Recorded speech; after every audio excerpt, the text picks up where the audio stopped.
alam ko sa kanya. Titingin ko na. Customer.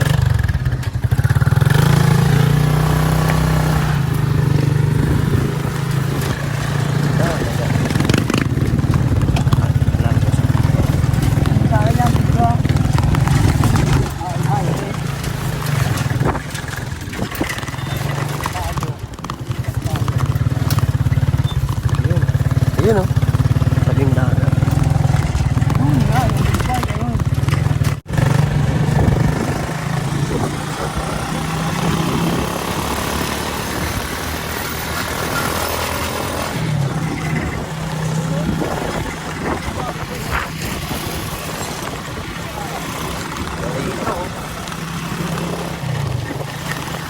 Sa dulo na kami ng Cavite, nag-deliver ng battery.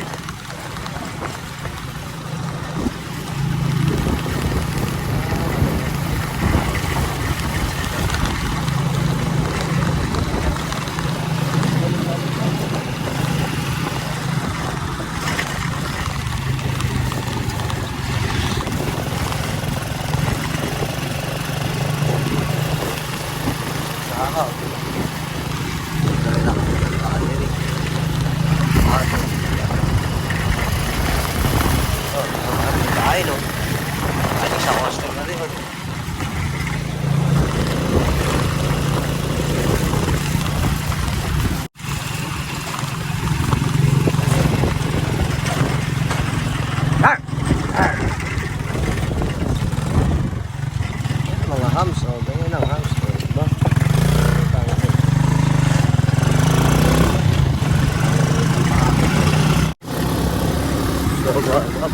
So yun, deliver na lang. Sila kapag lang ito bumong. Hindi naman time check. Mag-alas 7. Ito pala yung bago. Bumong. Sabi namin. Let's go!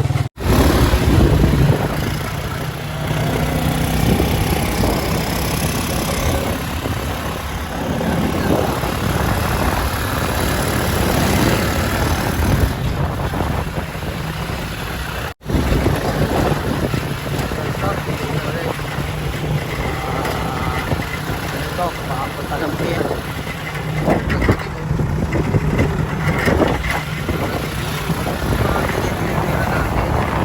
Tayo pinipili dito.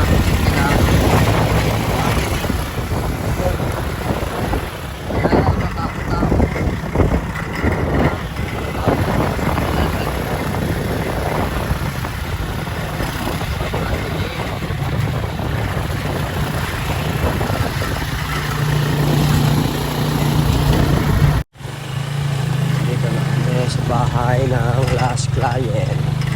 So, ligid, siksik na siksik. Yun, dagat. Kita na, dagat. O, yun. Yun, laki-laki ng barko dito sa, port. Papalit ang bubong. Ayan, stop. Ayan ako bike. Yan. Pwede madilim lang. Yun. Bago ito. Palit ng battery ito. Ito, palit ng bubong. So, nakita natin. Yan. Ang bike natin. Same pa isa, nakatakip. Ito yung bahay ng customer. Malapit sa dagat. Saan aso? Yun, may aso. Yun.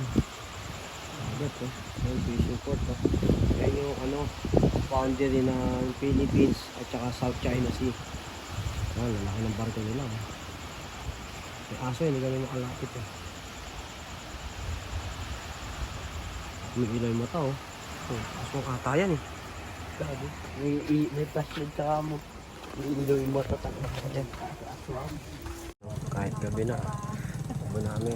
Dito kami sa sa pier papuntang South China Sea. Pier talaga.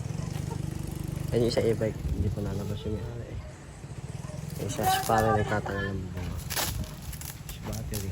Graduan mo?